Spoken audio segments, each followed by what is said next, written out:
Yes children, तो अब हम देखेंगे कि what are allele. Allele singular है और एलील्स है प्लूरल। तो अब हम देखेंगे alleles. What are alleles? Alleles को क्या क्या होते हैं, ये भी बेसिक कॉन्सेप्ट क्लियर होना चाहिए कि मैंने लिखा है यहाँ alleles are different forms of the same gene. Gene एक ही है, same gene which are located on the same part. इसको मैं हाईलाइट करना चाहूंगी, on the same gene and same part of chromosome। Chromosome तो आप मालूम है ही, व्हाट इज क्रोमोसोम अभी मैंने आपको बताया। तो एलील्स क्या है? Different form of the same gene, एक ही जीन की डिफरेंट फॉर्म, डिफरेंट वेरिएशंस जो हैं जीन्स के, एक सिंगल जीन के, जैसे कोई भी जीन ले लीजिए उसके डिफरेंट वेरिएशंस हैं, which are located on the same part of the chromosome, जो कि उस क्रोमोसोम के सेम, देखिए ये जैसे क्रोमोसोम है, ओके ये क्रोमोसोम है। अब मैंने कहा alleles are different form of the same gene which are located on the same part, जैसे कि ये एलील यहां प्रेजेंट है। क्लियर? तो दूसरे भी पार्ट में ये है हमारी सिस्टर क्रोमेटिड, ये है क्रोमेटिड, ये मैंने अभी आपको बताया क्रोमेटिड, और ये भी है क्रोमेटिड, क्रोमेटिड, और एक क्रोमोसोम, ये दोनों मिलकर एक क्रोमोसोम बनाएंगे, क्रोमोसोम। ओके, तो एक क्रोमेटिड हो सकता है हमें मदर से आए, एक क्रोमेटिड हमें हो सकता है फादर से आए। हो सकता है नहीं, होता ही ऐसा है, तभी एक पेयर बनता है, और जब पेयर में हो जाता है that are called the chromosome. तो alleles are different form of the same gene. Gene ये स्ट्रक्चर जीन था, मैंने अभी अभी बताया, इस तरीके से मैंने बताया था कि ये स्ट्रक्चर जीन है। जीन क्या है? डीएनए से मिलके बना होता है। डीएनए मैंने बताया, डीएनए ये रहा, इसी में इसी को हिस्टोन प्रोटीन से जोड़ देंगे तो वो क्या कहलाएगा? जीन कहला देगा। डीएनए प्लस हिस्टोन प्रोटीन मैंने बताया भी जीन है। तो ये एलील्स क्या है? Alleles are different form of the same gene, एक ही जीन, जैसे ये जीन यहाँ पर प्रेजेंट है, मैं रेड से दिखाती हूँ आपको कि जैसे कि एक जीन हमारा यहाँ पे प्रेजेंट है, तो दूसरा भी जीन हमारा इसी तरफ होना चाहिए। ये नहीं कि ये यहाँ आ गया, ये यहाँ पर है और दूसरी जगह पे यहाँ आ जाए, ऐसा नहीं होगा। तो alleles are different form of the same gene which are located on the same part of the chromosome. Chromosome के सेम पार्ट पे ही प्रेजेंट रहेगा, that are called the alleles. Clear? अब हम आगे चलते हैं और देखते हैं genes that are present on a chromosome. एक क्रोमोसोम में जो जीन्स प्रेजेंट होता है वो कितनी तरीके का हो सकता है? दैट वेरीज 2000 to 2100, मतलब 2000 से 2100 के बीच में ही वेरीज कर सकता है। इसकी करेक्टर मैंने कहा ना, different form of the same gene, एक जीन, इतने ऑन अ सिंगल क्रोमोसोम, एक सिंगल क्रोमोसोम पे एक जीन वेरीज, मतलब अलग अलग करेक्टर दिखा सकता है 2000 से 2100 तक के। तो अब इसमें एलील्स आपकी समझ आ गया, जो एलील्स मैंने बता दिया। अब हमारे जो एलील्स हैं, ये एलील्स जो होते हैं ये दो तरीके के होते हैं, एक होते हैं डोमिनेंट एलील और एक होते हैं रिसेसिव एलील। ओके, तो डोमिनेंट एलील क्या होते हैं? ये डोमिनेंट एलील को हम कहते हैं इसको हम कहेंगे super ruling allele, super ruling allele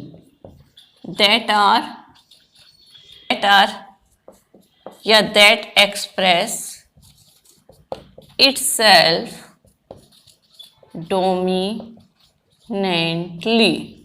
dominantly, that express itself dominantly। Dominant gene का मतलब ये है, अभी मैं इसको केवल डेफिनेशन लिख रही हूं जिससे आपकी समझ आए। रिसेसिव एलील को हम सप्रेस्ड एलील कहते हैं, इसको हम कहते हैं रिसेसिव एलील को। सप्रेस्ड का मीनिंग क्या होता है? दबा हुआ या दबाया हुआ, सप्रेस्ड एलील। ओके, इसको हम सप्रेस्ड एलील कहते हैं। और क्या है इसमें कि it can express itself when absence of dominant allele. ये कब एक्सप्रेस होगा? और it can express itself when dominant allele is not present। जब डोमिनेंट एलील प्रेजेंट नहीं होगा तब ये करेक्टर या रिसेसिव एलील क्या होगा? अपने आप को शो करेगा। अब ये एलील क्या है? दो तरीके के हो गए। एक तो हमारे पास आ गया डोमिनेंट एलील और एक हमारे पास आ गया रिसेसिव एलील। तो डोमिनेंट का मतलब क्या है कि जिस तरीके से आप स्कूल से समझिए, आप सभी लोग स्कूल में पढ़ते हैं तो स्कूल में जैसे कि प्रिंसिपल होती है। ओके, तो प्रिंसिपल होती है और उसके अंडर में क्या होते हैं? कोऑर्डिनेटर होते हैं। कोऑर्डिनेटर के अंडर में टीचर्स होते हैं। तो टीचर्स क्या करते हैं? प्रिंसिपल का काम है वह केवल इतना है कि वो सबको मैनेज करती है और डोमिनेंटली जो भी करवाना है वो डोमिनेंटली करवाना है। क्यों? Because it is the super power of A school. वो सबसे ज्यादा या सबसे बड़ी पावर है अपने स्कूल में। इसको हम कहेंगे डोमिनेंट एलील। ओके, जो कि अपने आप को क्या करते हैं? सुपर रूलिंग प्रिंसिपल हो गई, दैट एक्सप्रेस इटसेल्फ डोमिनेंटली। अब आ जाइए आप रिसेसिव एलील पे। रिसेसिव एलील क्या होते हैं? ये सप्रेस्ड मीन्स दबे हुए होते हैं, इनमें ज्यादा पावर नहीं होती, सप्रेस्ड होते हैं, इनको दबा दिया जाता है, करो वर्क करो। सप्रेस्ड एलील होते हैं। इट कैन एक्सप्रेस इटसेल्फ, ये उसी कंडीशन में अपने आप को एक्सप्रेस करेंगे when dominant allele is not present. कब करेंगे? जबकि हमारे स्कूल में डोमिनेंट मतलब प्रिंसिपल नहीं है और कोऑर्डिनेटर भी एब्सेंट है। अब टीचर्स तो फ्री हो गए, आराम से पीरियड लगा, हाँ चले जाएंगे, अरे कर लेंगे, मॉनिटर कमांड करो क्लास को, हमने उसको कमांड दे दिया, आराम से बैठे हुए हैं। वैसे ऐसा होता नहीं है, लेकिन मैं एक समझाने के लिए आपको बता रही हूँ, आपको बहुत जल्दी समझ आएगा क्योंकि सभी आप लोग स्कूल जाते हैं और समझते हैं इस चीज को। तो ये समझ आ गया डोमिनेंट एलील और रिसेसिव एलील क्या होते हैं। डोमिनेंट एलील को हम कैपिटल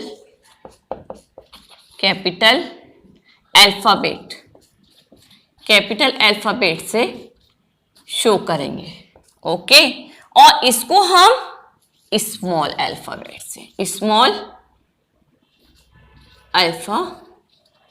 से शो करेंगे। क्लियर? जैसे कि सपोज हम एक वो ले लेते हैं, ट्रेट ले लेते हैं। जैसे डोमिनेंट एलील है फॉर हाइट के लिए लेंगे तो हाइट में डोमिनेंट एलील होगा टॉल, टी, ये कैपिटल आएगा। ओके, और इसमें रिसेसिव में ये दबा हुआ है तो इसमें हम हाइट को किससे शो करेंगे? इस टी से। क्लियर? और इसको हम कैपिटल टी से। Is that clear? Yes children. तो मैंने यहाँ पर लिखा है difference between the genotype and phenotype. ये केवल डिफरेंस देखने से ही आपको मालूम पड़ जाएगा। मैं यहाँ पे डेफिनेशन लिखूं तो वो आपके बिल्कुल समझ नहीं आएगा, तो इसलिए मैंने ये कोशिश करी है कि यहाँ पे मैं केवल बता देती हूँ दोनों में कि जीनोटाइप क्या है और फिनोटाइप क्या है। इससे आपको बिल्कुल क्लियर हो जाएगा कि जीनोटाइप और फिनोटाइप जो होता है, रेशो निकालने तक के लिए आते हैं। जब मेंडल्स की लॉ के बारे में पढ़ेंगे तब हम देखेंगे जीनोटिपिक रेशो क्या है, फिनोटिपिक रेशो क्या है, तो उसको हम देखेंगे। सबसे पहले genotype. Firstly, genotype refers to genetic characteristic of an organism. किसी भी जीन की कैरेक्टरिस्टिक क्या है जो कि ट्रांसफर हो रही है एक जनरेशन से दूसरी जनरेशन में, that is called the genotype. Phenotype it refers to physical characteristic, बाहरी अपीयरेंस से। कोई आदमी लंबा है, कोई आदमी डॉर्फ है, कोई किसी की आंखें ब्लू हैं, किसी की ब्राउन है, फिजिकल अपीयरेंस से जब हम देखते हैं that character is called phenotype. Genotype पे फिर आइए, it is not concern with expression only pairing of alleles. अब एलील्स में पेयरिंग कैसी हो रही है ये हमें बाहर से तो दिख नहीं सकता। फिनोटाइप में हम देख लेंगे फिजिकल अपीयरेंस के बेसिस पे कि वो अपने पेरेंट्स अगर उसके लंबे हैं तो वो भी लंबा है कि नहीं है, वो छोटा है तो क्यों है। जीनोटाइप में हम नहीं देख पाएंगे क्योंकि इसको देखने के लिए हमें डीएनए टेस्ट कराना पड़ेगा।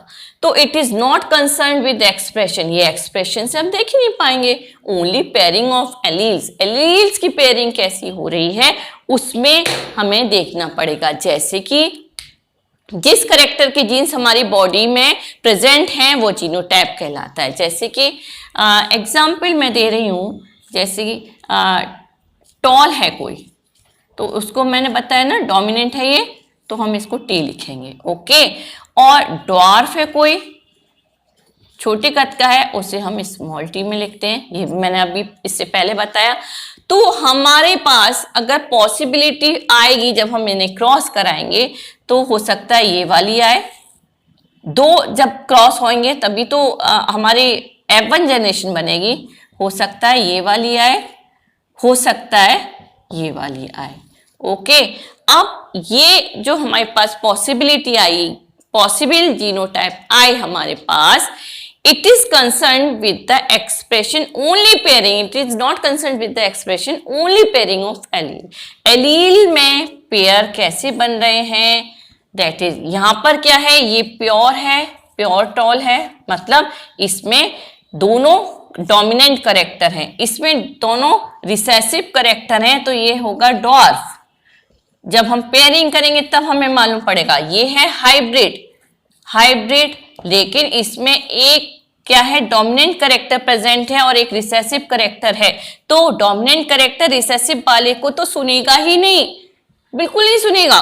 जैसे मैंने बताया ना प्रिंसिपल टीचर की सुनेगा ही नहीं, इसी तरीके से डोमिनेंट करेक्टर रिसेसिव वाले की सुनेगा ही नहीं। जो एक्सप्रेस होगा होगा हाइब्रिड। हाइब्रिड मीन्स कि प्योर नहीं है, इसमें जो डॉर्फ वाला करेक्टर है वो आया है थोड़ा सा, लेकिन फिर भी ये टॉल है क्योंकि डोमिनेंट टी इसमें प्रेजेंट है।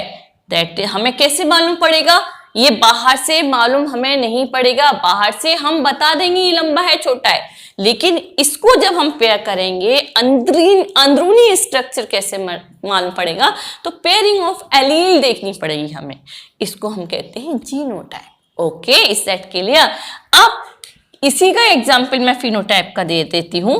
ये हमारा होगा टॉल, ये टॉल हुआ, ये भी टॉल हुआ और ये हुआ डॉर्फ। अब ये हमने कैसे मालूम किया, इनकी लंबाई देख के, जो टॉल है वो टॉल लंबा होगा, जो डॉर्फ है वो छोटा होगा, इसको हम कहते हैं फिनोटाइप। Is that clear? तो अब हम आगे देखेंगे कि जीनोटाइप फिनोटाइप हो गया, अब मोनोहाइब्रिड डाईहाइब्रिड क्रॉस क्या होता है। यस चिल्ड्रन, तो अब हम देखेंगे कि what is monohybrid, what is dihybrid. Mono means, mono से मालूम पड़ रहा है आपको, मोनो का जो मीनिंग होता है वो दैट इज सिंगल। तो मैंने लिखा है यहाँ पे cross between two organism considering only character. Only का मतलब one character, only one character, okay. For example मैं आपको दे दूं यहाँ पे साथ के साथ कि जैसे कि हमने दो ऑर्गेनिज्म को आपस में क्रॉस कराया है, उसके एक सिंगल करेक्टर को, जैसे हाइट, अब हाइट को हम लेके चले उनकी, ओके हाइट।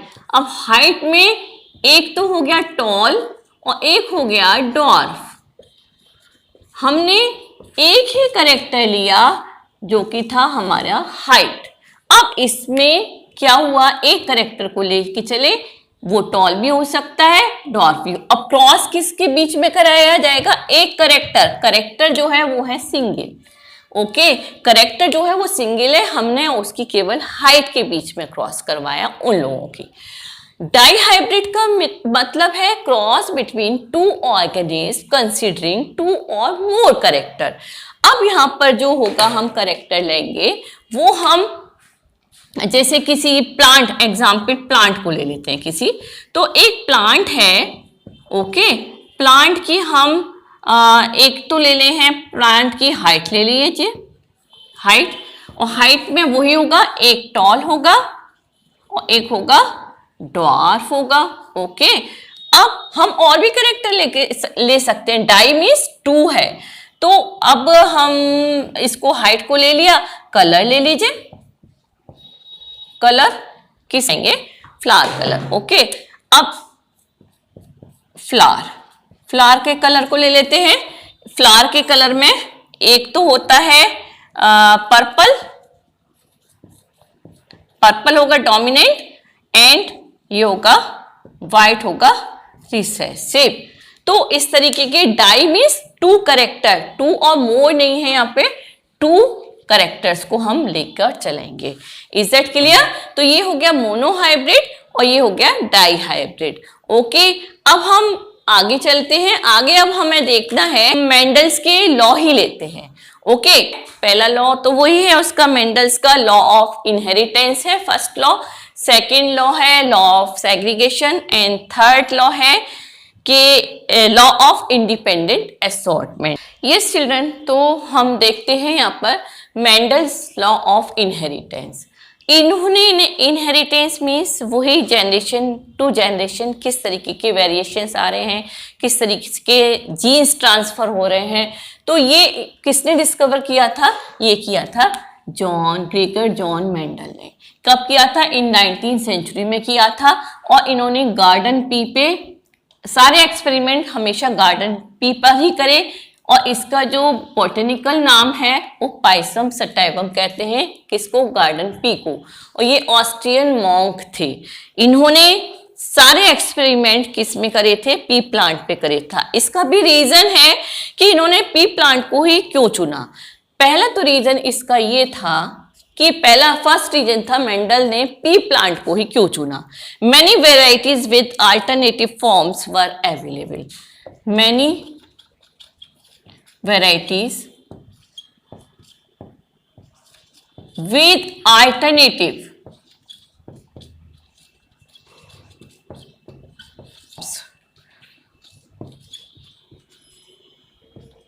were available। पहला रीजन तो ये था। ओके, अब सेकेंड रीजन जो था इसका कि इन्होंने इसी को क्यों चुना, सेकेंड रीजन था varieties were available in pure form। varieties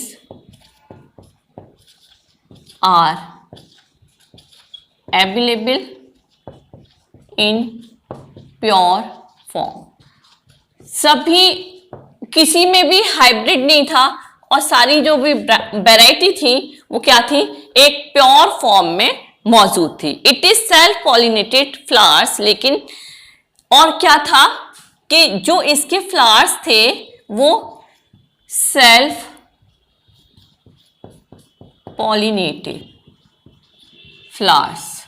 इसमें सेल्फ पॉलिनेटेड, क्योंकि जब दोनों सेक्स एक ही फ्लावर्स पे होगा तो अपने आप ही क्रॉस पॉलिनेशन हो जाता है। ओके, 3 चीजें तो ये थी। एंड और फिर क्या है, इजीली क्रॉस पॉलिनेशन इसमें करा सकते हैं। मैंने बताया ना क्यों करा सकते हैं, क्योंकि इजीली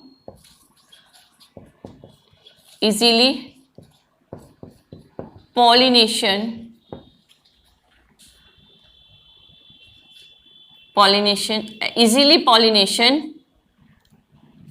विल बी देयर। क्यों? क्योंकि दोनों सेक्स एक ही फ्लावर पे क्या थे? प्रेजेंट थे। ओके, अब मेंडल्स ने इस प्लांट के 7 करेक्टर्स को एक साथ लिया था। मेंडल्स ने इसके 7 करेक्टर्स को, मैं यहां लिख दूं 7 करेक्टर्स को उसने लिया था। 7 करेक्टर्स के बीच में इसने पॉलिनेशन कराया था। सेल्फ पॉलिनेशन है, दोनों सेक्स एक ही फ्लावर्स पे हैं, अपने आप पॉलिनेशन हो जाएगा। तो और वेराइटीज क्या है? प्योर फॉर्म में है, और मैनी वेराइटी अल्टरनेटिव फॉर्म्स में है। ये सब मैंने बता दिया। तो अब हम देखते हैं कि उसने 7 करेक्टर्स कौन कौन से दिए। इसी में उसने 3 लॉ दिए जो मैंने अभी आपको बताया। 3 लॉज आर देयर। मेंडल्स का law of inheritance and law of segregation, law of dominance, law of segregation and law of independent assortment. ये 3 लॉ दिए थे। अब 2 फीचर्स को साथ जब उसने एक इस प्लांट में एक करेक्टर को लिया तो हम उसको मोनोहाइब्रिड कहते हैं, जब उसने दो करेक्टर के साथ क्रॉस पॉलिनेशन कराया तब हम उसे डाइहाइब्रिड कहते हैं। अब हम 7 करेक्टर्स देखेंगे, वो 7 करेक्टर्स कौन से थे जो मेंडल ने अपने इसमें लिए थे। तो पहले मैं यहां लिख दूं करेक्टर्स, और उसके बाद हम लिखते हैं यहाँ पे डोमिनेंट कौन सा होगा और रिसेसिव कौन सा होगा। ये डोमिनेंट, जिससे आप ही हम जब आगे लॉस पढ़ेंगे तो आप लोग कंफ्यूज ना हो। ओके, कौन सा डोमिनेंट है कौन सा रिसेसिव है ये मैंने एलील में बताया आपको। और इस डोमिनेंट और रिसेसिव को हम क्या बोलेंगे, इसको हम बोलेंगे ट्रेट। करेक्टर ही तो है ये, करेक्टर और ट्रेट मैंने बताया था एक ही होते हैं। तो पहला तो उन्होंने लिया था, कौन सा लिया था, हाइट ही ले ले, प्लांट हाइट या हाइट ऑफ अ प्लांट, इसको हम ले लें तो इसमें डोमिनेंट होगा टॉल, इसको हम कैपिटल टी से लिखेंगे, एंड डॉर्फ रिसेसिव होगा डॉर्फ, इसको हम स्मॉल टी से लिखेंगे।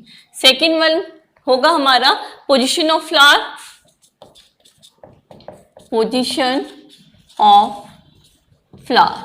अब ये पोजीशन ऑफ फ्लावर जो डोमिनेंट कैरेक्टर होगा वो एक्सिलरी होगा और ये होगा जो रिसेसिव होगा वो होगा टर्मिनल। ओके, अब थर्ड वन देखिए, थर्ड कैरेक्टर इसने क्या लिया, कलर ऑफ फ्लावर,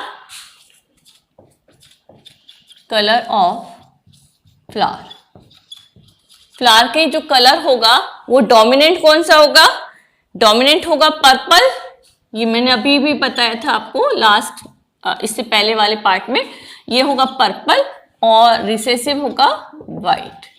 ओके, इनको याद करके रखिए, ये बहुत काम की चीज है। फोर्थ वन करेक्टर लिया colour of seed,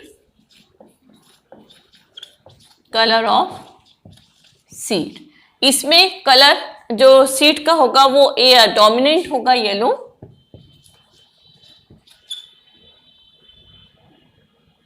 yellow and ये होगा ग्रीन, रिसेसिव होगा green.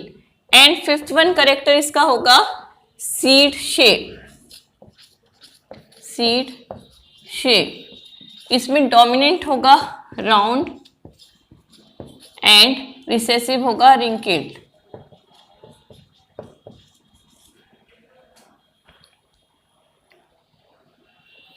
रिंकिल्ड। Okay, and six one character इसका होगा पॉड शेप, पॉड मीन्स फली जो होती है मटर की, उसको हम पॉड बोलते हैं इंग्लिश में, पॉड शेप। पॉड शेप होगा इन्फ्लेटेड कॉन्स्ट्रिक्टेड, डोमिनेंट होगा इन्फ्लेटेड फूली हुई एंड सिकुड़ी हुई को कॉन्स्ट्रिक्टेड। क्लियर, कितने हो गए, 6 हो गए ना, 7 करेक्टर उसने लिए थे। And seventh one pot colour, pot colour, इसमें कंफ्यूज मत हुई, फ्लावर कलर है ये है फ्लावर कलर और ये है pot colour. Clear, pot colour कैसा है, ग्रीन है डोमिनेंट एंड येलो, रिसेसिव क्या है येलो। इसमें और इसमें थोड़ा सा ध्यान रखिए, किसका कलर है, पॉट का है कि फ्लावर का है। पॉट का कलर है हमारे पास डोमिनेंट में है ग्रीन और उधर कलर ऑफ फ्लावर है पर्पल एंड वाइट। तो इज दैट क्लियर, ये हमारे डोमिनेंट और रिसेसिव में दोनों एक करेक्टर है, इसको हम ट्रेट बोलते हैं।